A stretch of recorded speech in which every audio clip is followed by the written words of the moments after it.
Back on the GameCube game, if I wanted, oh, that's the Wii version. This one over here. This one over here.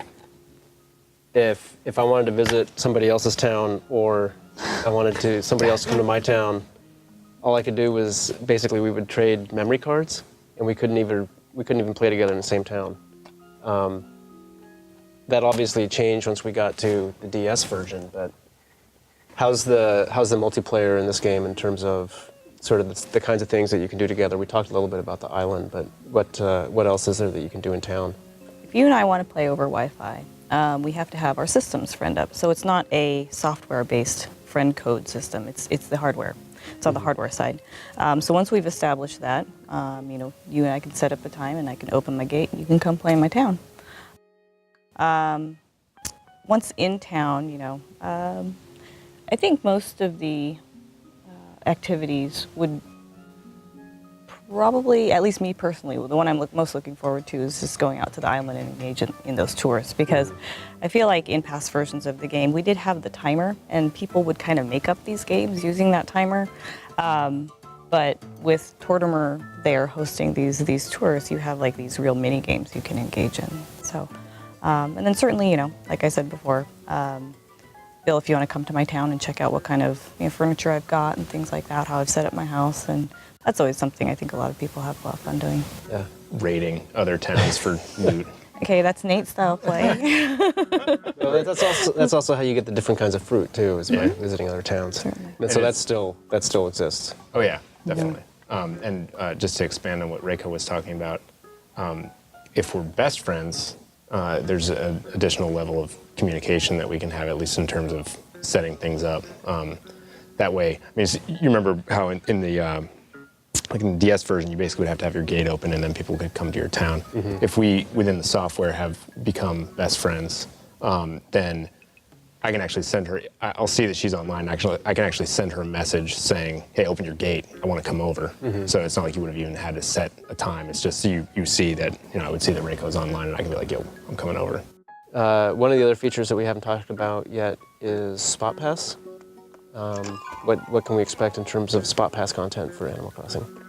The Spot Pass feature was actually added specifically for NOA and for NOE, for our territories,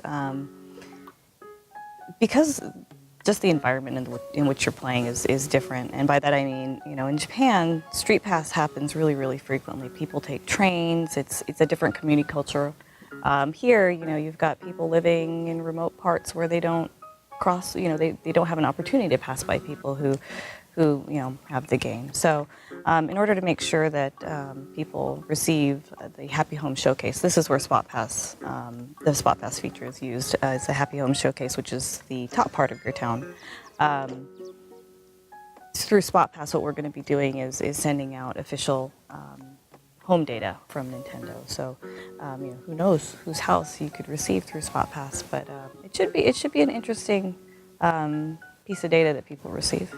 And so then when I get that Spot Pass data, even if I haven't Street Pass with other people, I'll have those homes show up in my Happy Home Showcase, and I can go do the home tour, and if I see furniture in there that I like, I can order it through a catalog, right? Yep. And you'll also see the ghost data of the person who lives there. So it should be really, really cute. It hasn't really come together, but it's on its way.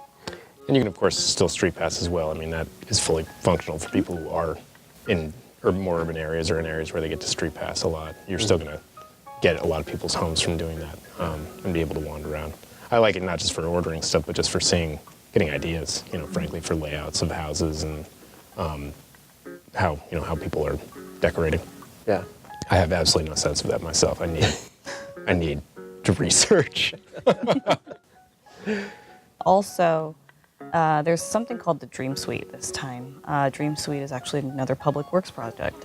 This is one of the more expensive ones, but it's a space where players can go to upload dreams of their towns and also download dreams of other players' towns. And if you go to this town, it's going to be not the actual town of the player, but kind of a dream version of it. You're going to see different designs that player has created, and there'll be a host character, Wendell. You'll see Wendell there, and you can actually buy those designs from him. So you can exchange designs with other players as well. So, how do we become best friends in the game? It's actually really simple. If you're in my town, you know, given we've already friended up our systems, so we're playing over Wi-Fi, I can just tap your name and best friend you. And as long as we're both mutually best friended, then we can engage in that communication that Nate was explaining earlier.